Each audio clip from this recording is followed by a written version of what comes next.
안녕하십니까. 여행과 세계사 인문학의 길가메시 인사드립니다. 오늘도 건강하고 즐거운 시간 되십시오. 오늘은 지난해에 그리스에 이어서 고대 유럽의 최대 영웅 알렉산드로스 대왕과 그의 나라 마케도니아의 전체 흐름을 살펴보려고 합니다. 여러분들은 익히 알렉산더 대왕에는 많이 들어오셔서 귀에 익으시지만 지금 학교 현장에서는 알렉산더보다는 알렉산드로스 3세 또는 알렉산드로스 대왕이라고 배우죠. 즉 86년도 외국어 표기법이 개정이 되면서 현지 발음에 가깝도록 하다 보니까 영어식의 알렉산더보다는 그리스식의 그리스 표기법인 알렉산드로스 3세 또는 대왕으로 표기하고 있습니다. 그래서 이 단원에서는 현재 쓰이고 있는 알렉산드로스 3세나 또는 알렉산드로스 대왕으로 발음하겠습니다. BC 480년 살라미스 해전에서 페르시아를 물리친 후 전성기를 누린 그리스의 도시 국가들은 두 편으로 나누어서 70여 년간 펠로폰네소스 내전으로 쇠퇴기에 접어듭니다. 이때 그리스 북쪽에서 일어난 마케도니아의 필리포스 2세가 알렉산드로스 3세의 아버지죠. 그리스 대부분을 점령하고 갑자기 죽어 그의 아들 알렉산드로스가 약관의 나이에 왕위를 계승해서 오리엔트를 점령하고 헬레니즘 제국을 창시까지 합니다. 그동안 분량이 길어서 시청하시기에 부담된다는 여러분들이 많아서 이제부터는 짤막하게 나누어서 연재하려고 합니다.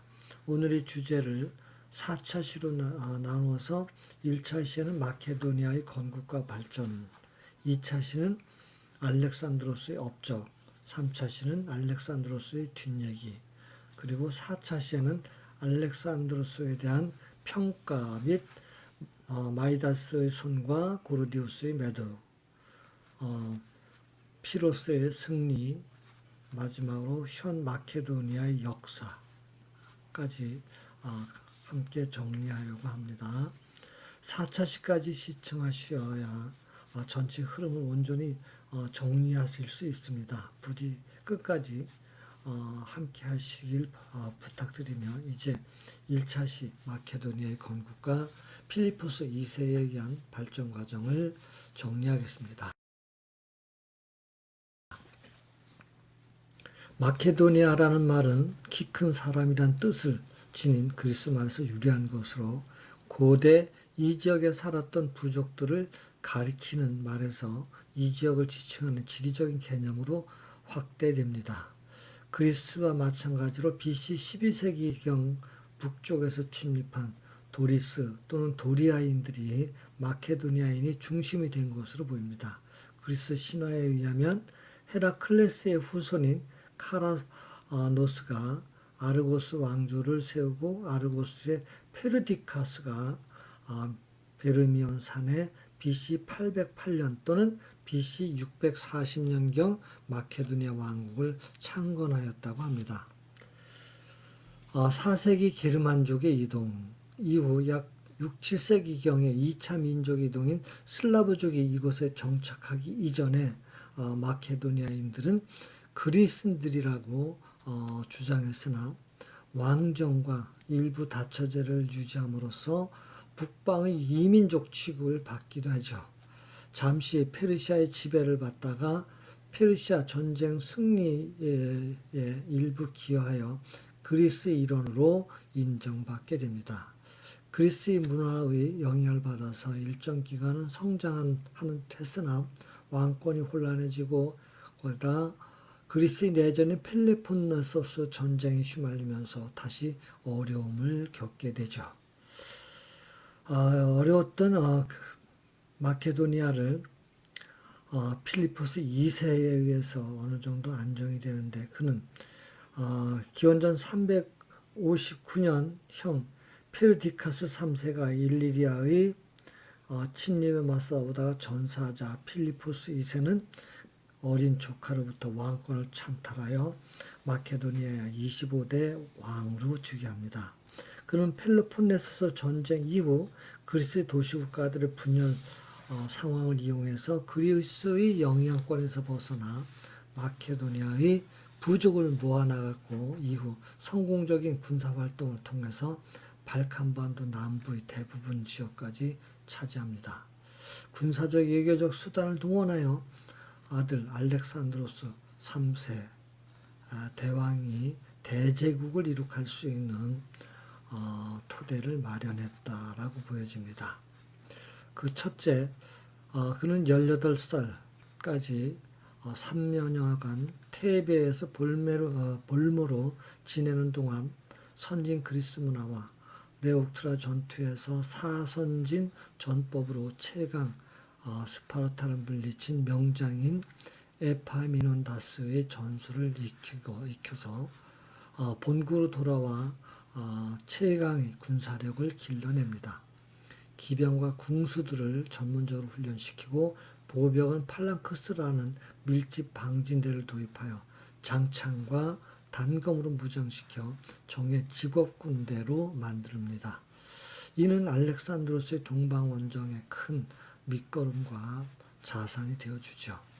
첫 번째, 페제타이로이란 그리스식의 팔랑크스가 한 손에 큰 방패, 일명 호플론이라 그러죠.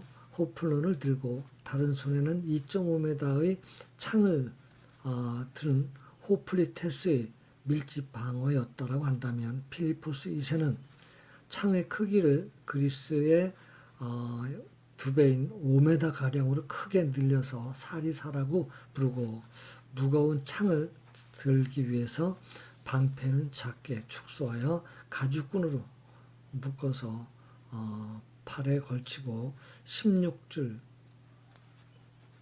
가로 16줄 세로 16줄 합해서 256명을 기본 단위로 밀집 대형으로 개편하면서 페제타이로이라고 불렀습니다. 여기서 페제타이로이는 걷는 전우들이라는 뜻이라고 합니다.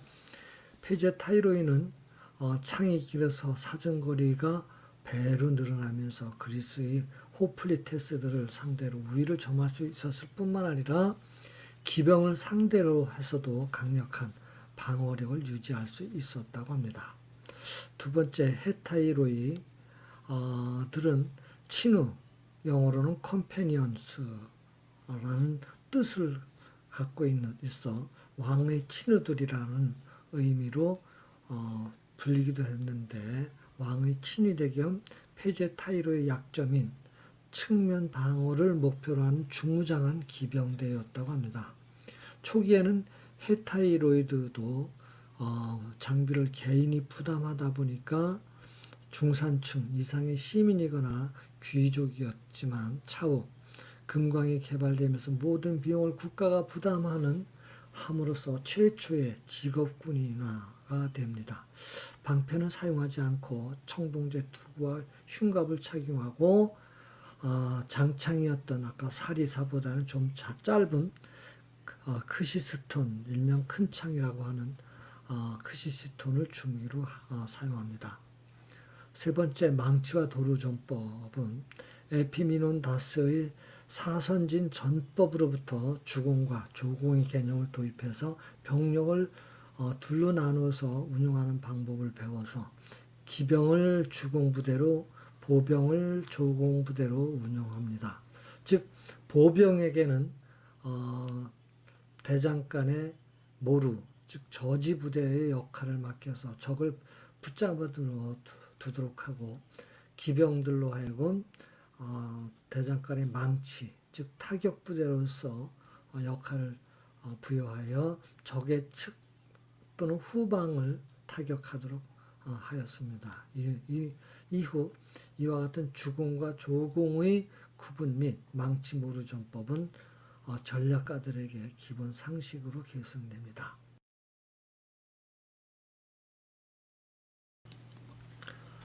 마지막으로 필리포스는 전술 대응의 발전, 무기 개량, 여러 병종 간의 협동, 망치와 모루의 개념 확립 등 군사 전략에서 많은 업적을 남겼을 뿐만 아니라 정보 및 역정보를 이용하고 정보 유출을 방지하는 보안 등에도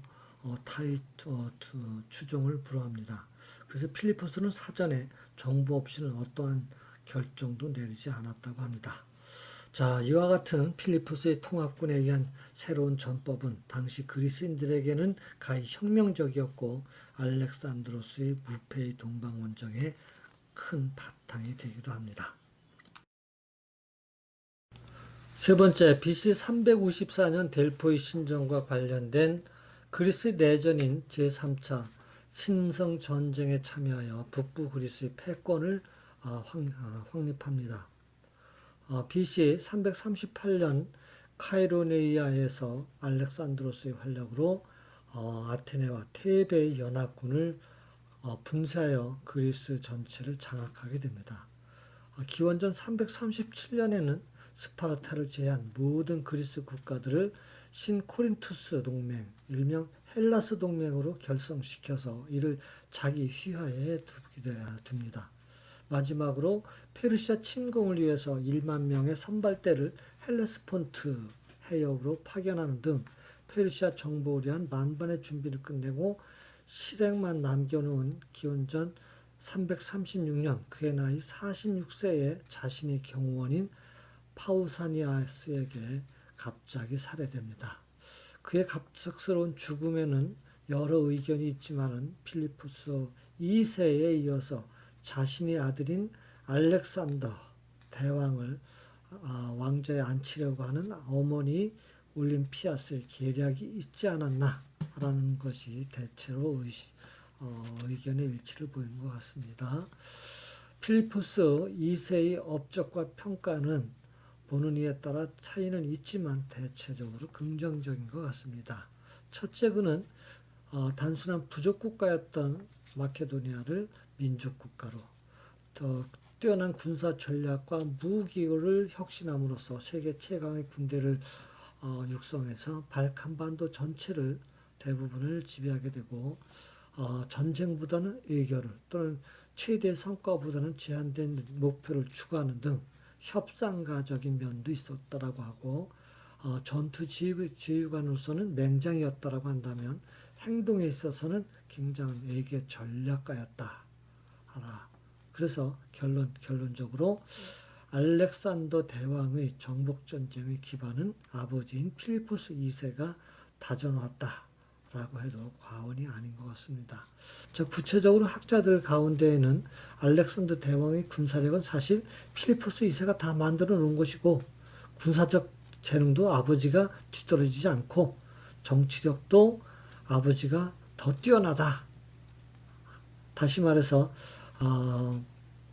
알렉산더가 정복 전쟁을 할 수 있는 기반을 마련해 놓은 것은 바로 아버지 덕이다. 자, 그래서 아버지가 없었다면 알렉산더의 정복 등도 불가능했을 것이라는 주장이죠. 하지만 반대 의견으로는 제 아무리 필리포스가 기반을 다져 놓았다라고 해도 그것을 유용하게 써먹은 것은 분명 알렉산드로스이기 때문에 알렉산드로스, 즉 알렉산더 대왕의 공적을 무시할 수는 없다. 끝까지 시청해 주셔서 감사드리고요. 코로나 주의하시고 운동 매일 하시고 다음은 알렉산드로스의 업적으로 다시 뵙겠습니다.